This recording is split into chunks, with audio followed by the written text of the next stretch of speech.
ನಮಸ್ಕಾರ ವೀಕ್ಷಕರೇ, welcome to stocks Kannada. ಬನ್ನಿ, ಒಂದು ಬಿಗ್ ಬ್ರೇಕಿಂಗ್ ನ್ಯೂಸ್ ಇದೆ. ಅಮೆರಿಕದಲ್ಲಿ ರೇಟ್ ಕಟ್ ಆಗುವ ಎಲ್ಲ ಮುನ್ಸೂಚನೆಗಳಿವೆ. ಫೆಡರಲ್ ಚೇರ್ಪರ್ಸನ್ ಜೆರಮ್ ಪೊವೆಲ್ ಅವರು ಸ್ಪೀಚ್ ಮಾಡ್ತಾ ಇದ್ದಾರೆ, ಅದನ್ನು ಕವರೇಜ್ ಮಾಡೋಣ. ಹಾಗೆ ಅಮೆರಿಕನ್ ಮಾರ್ಕೆಟ್ ಲೈವ್ ಆಗಿ ನೋಡೋಣ ಬನ್ನಿ.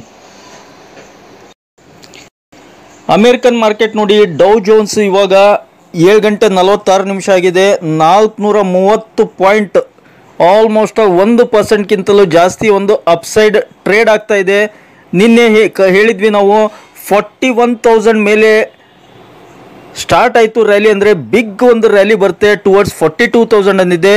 Most probably it may go towards 41,500. ಇವತ್ತು ನೋಡಿ, ಇವಾಗ ಮಾರ್ಕೆಟ್ ಸ್ಟಾರ್ಟ್ ಆಗಿದೆ. ಆಲ್ಮೋಸ್ಟ್ ಒಂದು 3/4 ಗಂಟೆ ಆಗಿದೆ. ಆಲ್ರೆಡಿ 430 ಪಾಯಿಂಟ್ ಅಪ್ಸೈಡ್ ಜಂಪ್ ಆಗಿದೆ. ಅದಕ್ಕೆ ಕಾರಣ ಏನಂದರೆ, ಫೆಡರಲ್ ಚೇರ್ಪರ್ಸನ್ ಜೆರಮ್ ಪೊವೆಲ್ ಅವರು 7:30ಕ್ಕೆ ತಮ್ಮ ಭಾಷಣ ಸ್ಟಾರ್ಟ್ ಮಾಡಿದರು. ಹಿಂಟ್ ಕೊಡ್ತಿದ್ದಾರೆ, ಆಯಿತು ಇನ್ನು ಸ್ಟಡಿ, ಇನ್ನು ರೇಟ್ ಕಟ್ ಮಾಡೋಣ ಅಂತ ಹೇಳಿಕೆ ಕೊಡ್ತಿದ್ದಾರೆ. ಹೀಗಾಗಿ ಮಾರ್ಕೆಟ್ನಲ್ಲಿ ಅಪ್ ಟ್ರೆಂಡ್ ಸ್ಟಾರ್ಟ್ ಆಗಿದೆ. ಆಲ್ ಮಾರ್ಕೆಟ್ಸ್ ಆಫ್ ಅಮೆರಿಕನ್ ಎಲ್ಲ ಇಂಡೈಸಿಸು ಒಂದು ಅಪ್ ಟ್ರೆಂಡ್ನಲ್ಲಿವೆ. ನೋಡಿ, ನಸ್ಡಾಕ್ 1.5% ಅಪ್ ಟ್ರೆಂಡ್ನಲ್ಲಿದೆ. Big big big up trend. ನಿಮಗೆ ಕಮೋಡಿಟೀಸ್ ತೋರಿಸ್ತೀನಿ ನೋಡಿ. ಗೋಲ್ಡ್ ನೋಡಿ, 1.5% ಅಪ್ಸೈಡ್ ಇದೆ. ಗೋಲ್ಡ್ 1.5% ಅಪ್ಸೈಡ್ ಅಂದರೆ ಸೋಮವಾರ ನಮ್ಮ ಇಂಡಿಯನ್ ಮಾರ್ಕೆಟ್ನಲ್ಲಿ ಬಿಗ್ ಅಪ್ಸೈಡ್ ಆಗ್ಬೋದು. ಸಿಲ್ವರ್ ನೋಡಿ, ಸಿಲ್ವರ್ ಕೂಡ 2% ಅಪ್ಸೈಡ್ ಇದೆ. ಸಿಲ್ವರ್ 82,000 ಇದೆ ಇಂಡಿಯಾದಲ್ಲಿ. ಮೋಸ್ಟ್ಲಿ 84,000 ಆಗ್ಬೋದು, 85,000 86,000ವರೆಗೂ ಹೋಗ್ಬೋದು ಸೋಮವಾರ. ಗೋಲ್ಡ್ ಕೂಡ ಅದೇ ಥರ ಸಿಕ್ಕಾಪಟ್ಟೆ ಜಂಪ್ ಆಗ್ಬೋದು. ಇವಾಗ ಸ್ಟಾರ್ಟ್ ಆಗಿದೆ ರ್ಯಾಲಿ, ನೋಡೋಣ ರಾತ್ರಿವರೆಗೂ ಎಷ್ಟಿರುತ್ತೆ ಅಂಥೇಳಿ. ಇನ್ನು ಸ್ಟಾಕ್ಸ್ ನೋಡೋದಾದರೆ, ಅಮೇರಿಕನ್ ಸ್ಟಾಕ್ಸು ಪ್ರತಿಯೊಂದು ಸ್ಟಾಕ್ಸು ನೋಡಿ, Nvidia 3.5%, Tesla 3.5%, 4%, apple 1.5%, AMD 2%, Microsoft 0.5%, Amazon 1%, meta almost 0.2%, super micro 2.5%, work day 10%. ಎಲ್ಲ ಸ್ಟಾಕ್ಗಳು ಒಂದು ಗ್ರೀನ್ನಲ್ಲಿವೆ. ಹಾಗೆ ನೋಡಿ, 41,034 ಇದೆ ಪ್ರೆಸೆಂಟ್ ಡೌ ಫ್ಯೂಚರ್ಸ್ ಇವಾಗ. ಮತ್ತು ಲೇಟೆಸ್ಟು ಅವ್ರದ್ದೊಂದು ಅಮೇರಿಕನ್ದು ನೋಡಿ, Fed Powell, the time has come for policy to adjust. Major ಒಂದು ಮಾತು ಅಂತ ಹೇಳ್ಬೋದು ಫೆಡರಲ್ ರಿಸರ್ವ್ ಇಂದ. ನೋಡಿ, ಫೆಡ್ ಪೊವೆಲ್ ಏನು ಹೇಳಿದ್ದಾರೆ, the time has come for policy to adjust, ಅಂದರೆ ಹಿಂಟ್ ಕೊಟ್ಟಿದ್ದಾರೆ, ಈಸಿ ಮಾಡ್ತೀವಿ ಅಂಥೇಳಿ ರೇಟ್ ಕಟ್ ಬಗ್ಗೆ. ಹೀಗಾಗಿ ಮಾರ್ಕೆಟ್ನಲ್ಲಿ ರ್ಯಾಲಿ ಬರ್ತಾ ಇದೆ ಅಂತ ಹೇಳ್ಬೋದು. 41,041ನಲ್ಲಿದೆ ಡೌ ಫ್ಯೂಚರ್ಸು. ನೋಡಿ, ಅವ್ರು ಏನು ಮಾತಾಡ್ತಿದ್ದಾರೆ ಲೈವ್ ನಿಮಗೆ ತೋರಿಸ್ಲಿಕ್ಕೆ ಪ್ರಯತ್ನ ಪಡ್ತೀನಿ. ಒಂದು AP ಏಜೆನ್ಸಿ ಕಡೆಯಿಂದ ಇದು ಪೊವೆಲ್ ಅವರು ಹೇಳಿದ್ದಾರೆ ನೋಡಿ. ನಿಮ್ಗೆ ಕಾಣ್ತಾ ಇದೆ ಅಂದ್ಕೊಂಡಿದ್ದೀನಿ. ಪೊವೆಲ್ ಅವರು ಏನು ಹೇಳಿದ್ದಾರೆ, Powell, my confidence has grown that inflation is on the path to 2%. 4 ವರ್ಷದ ಕೆಳಗೆ ಅವ್ರಿಗೆ ಟಾರ್ಗೆಟ್ ಇತ್ತು 2% ಇನ್ಫ್ಲೇಷನ್ ಬೇಕಂತ. ಆ ಟಾರ್ಗೆಟ್ ರೀಚ್ ಆಗ್ತಾ ಇದೆ ಅಂತ ಹೇಳ್ತಿದ್ದಾರೆ. ಬಿಗ್ ಬಿಗ್ ನ್ಯೂಸ್ ಅಂತ ಹೇಳ್ಬೋದು. Powell, we don't seek or welcome further labor market cooling. Powell, the time has come for policy to adjust.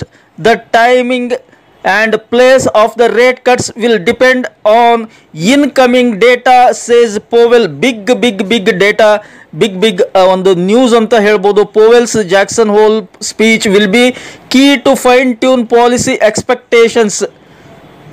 Fed chair Jerome Powell ಈ ಸೆಟ್ ಆಯಿತು, ಓಕೆ, ಇದಾಗಿದ್ದು. ಬಟ್ ಹೈಲೈಟ್ ಇವಾಗ ಅವ್ರು ಹೇಳಿದ್ದಂಥ ಎಲ್ಲ ಅಂಶಗಳನ್ನು ನಿಮ್ಮ ಮುಂದೆ ಇಡ್ತಾ ಇದ್ದೀನಿ. ಸೊ ಅದಕ್ಕೋಸ್ಕರ ಅಮೇರಿಕನ್ ಮಾರ್ಕೆಟ್ ಎಲ್ಲ ಒಂದು ಅಪ್ ಟ್ರೆಂಡ್ನಲ್ಲಿ ಮೂವ್ ಆಗ್ತೇವೆ. ಎಷ್ಟರ ಮಟ್ಟಿಗೆ ಸಸ್ಟೈನ್ ಆಗ್ತೇವೆ ಏನು ಅನ್ನೋದು ಇಂಪಾರ್ಟೆಂಟು. ಲೈವ್ ಕವರೇಜ್ ಟ್ರೈ ಮಾಡ್ತಾ ಇದ್ದೀನಿ, ಬಟ್ ಬರ್ತಾ ಇಲ್ಲ ನೋಡಿ. ಲೈವ್ ಅವ್ರ ಮಾತುಗಳನ್ನೇ ಕೇಳಿ. Ratio of vacancies to unemployment has returned to its pre-pandemic range. The hiring and quits rates are now below the levels that prevailed in 2018 and 19. Nominal wage gains have moderated, and all told, labor market conditions are now less tight than just before the pandemic in 2019, a year when inflation ran below 2%. It seems unlikely that the labor market will be a source of elevated inflationary pressures anytime soon. We do not seek or welcome further cooling in labor market conditions. Overall, the economy continues to grow at a solid pace, but the inflation and labor market data show an evolving situation. The upside risks to inflation have diminished, and the ನೋಡಿ over all labour market cooling ಇದೆ, ಇನ್ನೂ ಜಾಸ್ತಿ cooling ಬಗ್ಗೆ expectation ಮಾಡಲ್ಲ ನಾನು ಅಂತ ಹೇಳ್ತಾ ಇದ್ದಾರೆ.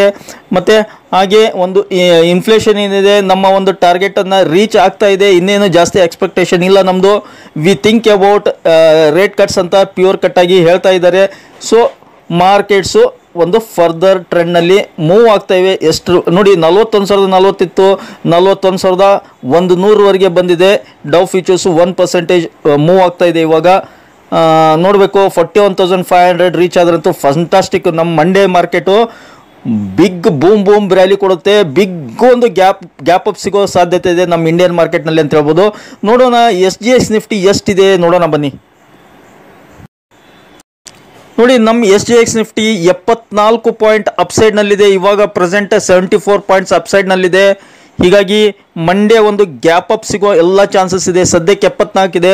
ನೋಡಬೇಕು 9:30-10 ಗಂಟೆ ನಂತರ ಅದು ಅಮೇರಿಕನ್ ಮಾರ್ಕೆಟ್ ಎಷ್ಟರ ಮಟ್ಟಿಗೆ ಸಸ್ಟೈನ್ ಆಗ್ತವೆ, ಅಲ್ಲಿ ಎಷ್ಟು ರ್ಯಾಲಿ ಬರುತ್ತೆ ಅದ್ರ ಮೇಲೆ ನಮ್ಮ SGX ನಿಫ್ಟಿ ಕೂಡ ಒಂದು ಅಪ್ಸೈಡ್ ರ್ಯಾಲಿ ಬರೋ ಸಾಧ್ಯತೆ ಇದೆ. ನಂಗೆ ತಿಳಿದ ಮಟ್ಟಿಗೆ ಮೋರ್ ದೆನ್ 150 ಪಾಯಿಂಟ್ಗಿಂತಲೂ ಜಾಸ್ತಿ ಒಂದು ಗ್ಯಾಪ್ ಅಪ್ ಸಿಗೋ ಎಲ್ಲ ಚಾನ್ಸ್ ಇದೆ ಮಂಡೇ ಅಂತ ಹೇಳ್ಬೋದು. ನೋಡೋಣ, ಯಾವುದಕ್ಕೂ ಲೇಟ್ ನೈಟ್ ಒಂದು ಮಾರ್ಕೆಟ್ ಗೊತ್ತಾಗುತ್ತೆ. American market morning clear cut ನಮಗೆ ನ್ಯೂಸ್ ಸಿಗುತ್ತೆ ಬೆಳಿಗ್ಗೆ, ಮತ್ತೆ ವಿಡಿಯೋ ಮಾಡಿಬಿಟ್ಟು ನಿಮಗೆ ಅಪ್ಡೇಟ್ ಮಾಡ್ತೀನಿ ಸ್ನೇಹಿತರೆ. ಐ ಹೋಪ್ ಈ ಒಂದು ಮಾಹಿತಿ ನಿಮ್ಗೆ ಇಷ್ಟ ಆಗಿದೆ ಅಂದ್ಕೊಂಡಿದ್ದೀನಿ. ಇಷ್ಟ ಆಗಿದ್ರೆ ಮತ್ತಿನ್ನೇ ತಡ ಬೇಗ ಚಾನಲ್ಗೆ ಸಬ್ಸ್ಕ್ರೈಬ್ ಮಾಡಿ, ಹಾಗೆ ಕಮೆಂಟ್ ಬಾಕ್ಸ್ನಲ್ಲಿ ಕಮೆಂಟನ್ನು ಡ್ರಾಪ್ ಮಾಡ್ತಾ don't forget to hit the like button. Thank you friends, thank you all.